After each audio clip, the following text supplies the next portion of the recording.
What is going on, guys? It's showing you with Asnes Serpentarium, and today we're going to talk about, is snake keeping expensive? So before we get into it, guys, I just want to say I'm just about to go into my reptile room right now. It's a gorgeous day, as you can see. Really nice day. Thanks for tuning in as always. If you're new here, make sure you subscribe, smash that notifications bell, and let's get right into it.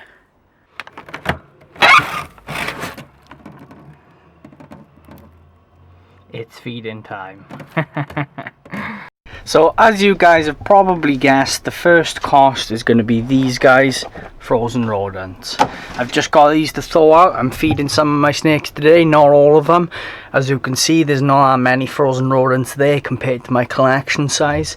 How many rodents you'll have to thaw every week depends on how many snakes you've got, as you definitely know. So the feeding cost of rodents, guys, it depends on, for one thing, where you get your feeders from. So if you get it from a pet store, it's going to be more expensive than if you buy online. I tend to buy it online, and I tend to buy it in bulk because it brings the cost down. And it makes it a lot cheaper to actually feed my snakes. If you buy it from a pet store, that's fine, especially if you've only got one or two snakes. It's not going to really make too much of a difference as far as cost, but it is cheaper to buy online, especially if you've got, a large number of snakes. Another thing to bear in mind, guys, if you've got a lot of snakes, you're probably going to need a separate freezer. That's worth bearing in mind if you've got a lot, because obviously you're going to have running costs associated with that second freezer.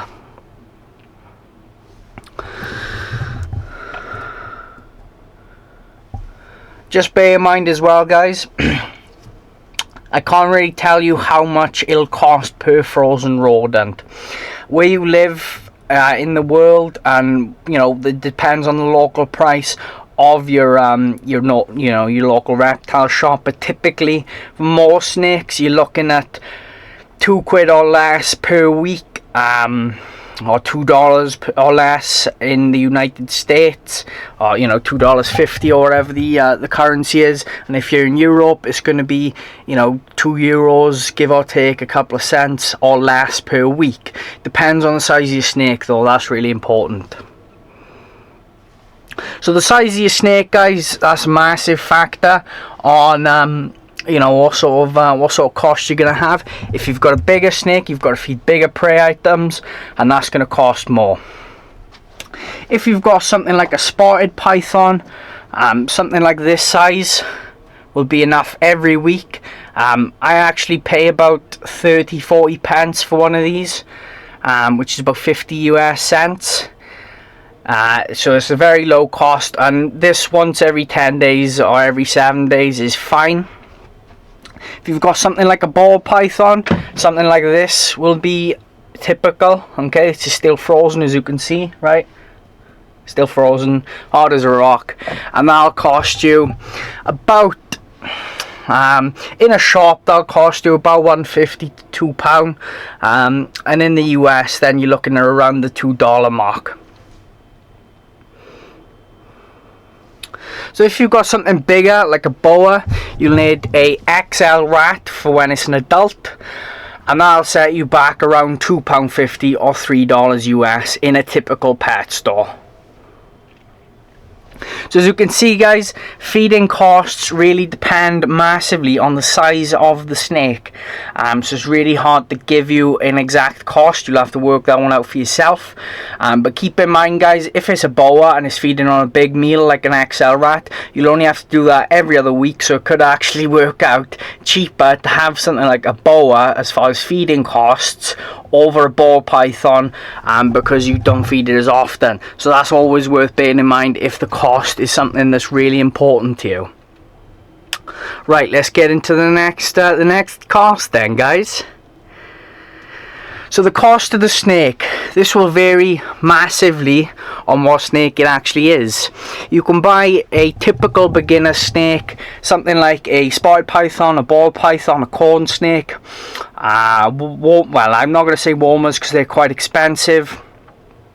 You can buy most beginner snakes, rosy boas, anything like that for 100 quid UK or $100 US, because they are actually cheaper in the US for the most part. You can buy most of them for fairly cheap, and you'll get a cracking snake. To be honest, if you spend more, get a morph, that's fine, that's completely up to you. But you know, those extra costs are only skin deep, and it's not really going to affect you keeping it as a pet. But if you want to go something fancy, then go for it. I encourage you to get the snake you truly want, rather than getting the snake that's the cheapest. So the cost of the snake, this will vary massively on what snake it actually is. You can buy a typical beginner snake, something like a spotted python, a ball python, a corn snake. Well, I'm not going to say warmers because they're quite expensive. You can buy most beginner snakes, rosy boas, anything like that for 100 quid UK or $100 US, because they are actually cheaper in the US for the most part. You can buy most of them for fairly cheap, and you'll get a cracking snake. To be honest, if you spend more, get a morph, that's fine, that's completely up to you. But you know, those extra costs are only skin deep. And it's not really going to affect you keeping it as a pet. But if you want to go something fancy, then go for it. I encourage you to get the snake you truly want, rather than getting the snake that's the cheapest. So as far as enclosure costs, guys, you can typically expect to spend around 200 quid for an enclosure, for a Viv, that is, 4-foot Viv.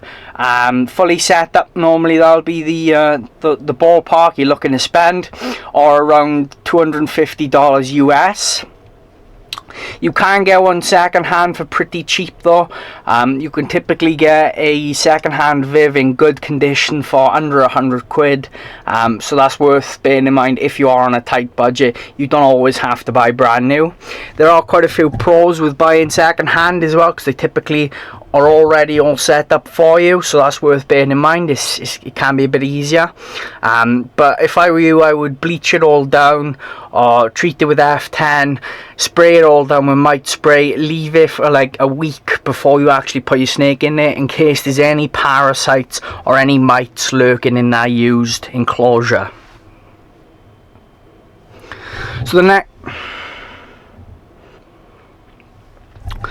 So as far as enclosure costs, guys, you can typically expect to spend around 200 quid for an enclosure, for a Viv, that is, 4-foot Viv. Fully set up, normally that'll be the ballpark you're looking to spend, or around $250 US. You can get one second hand for pretty cheap though. You can typically get a second hand Viv in good condition for under 100 quid. So that's worth bearing in mind if you are on a tight budget. You don't always have to buy brand new. There are quite a few pros with buying second hand as well, because they typically are already all set up for you, so that's worth bearing in mind. It can be a bit easier, but if I were you, I would bleach it all down, or treat it with F10, spray it all down with mite spray, leave it for like a week before you actually put your snake in there, in case there's any parasites or any mites lurking in that used enclosure. So the next cost we're going to cover in this little video is going to be heating. Now, heating is, again, it's massively dependent on the sort of setup you've got. But for me, I keep 25 snakes in a fairly inefficient way, because I keep it in a garage outside in a cold climate. So I have to heat it up with oil radiators and stuff. As well as the heat mats and stuff that I've already got up here, so they cost me more than what they cost the average Joe. But I spend around about 40 quid a month or so on heating, maybe a little bit more than that. So you know, for 25 snakes, it's not that bad. If you've got a snake in your house and it's just one pet snake, and you're heating it with, say, a 150 watt lamp, or, you know, ceramic heat emitter, whatever you've got, it's not really going to cost you that much. It might cost you like 4 or 5 quid a month, something like that. It might not even be that much. It's really not going to cost a lot. And if you live in a warm climate, many snakes you probably won't even need to keep with any heat source at all, so that's worth keeping in mind as well for your cost. So the next cost, guys, and this is going to be the last cost, this is vet bills. Now, it's always a good idea to keep money aside for vet bills.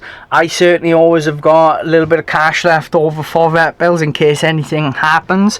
What I would do, rather than buying insurance or something, make sure you've got like 100 to 200 quid or dollars saved up.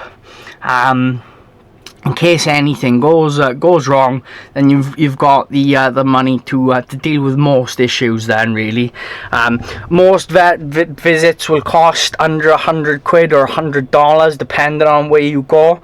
I had someone on Facebook the other day actually tell me about a reticulated python that he rescued, and it was a legitimate rescue.